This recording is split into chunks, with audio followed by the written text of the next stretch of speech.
Hello mga kasampol. Eto na naman tayo. Sample creature nagbabalik. 3 araw po tayong hindi nakalaot.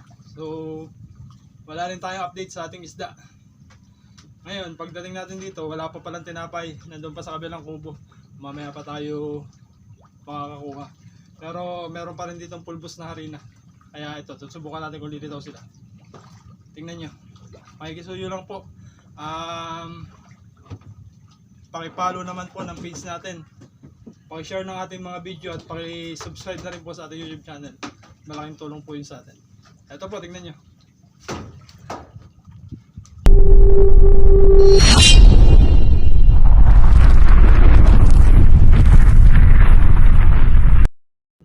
Yun mga kasampol, tumining na. 3 araw, dire-diretso amihan. Wala pa tayong tinapay. Di pa tayo nakakuha sa kabilang kubo.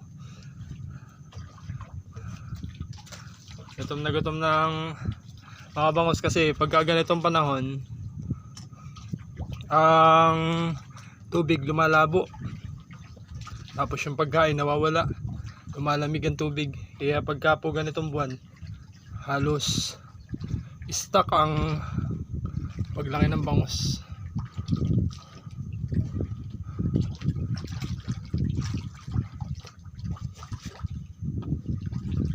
Mamaya kukuha tayo ng tinapay doon sa kabilang kubo.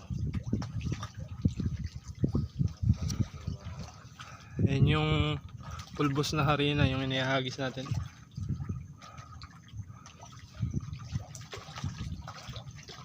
Ayan yung pati tilapia, ang dami.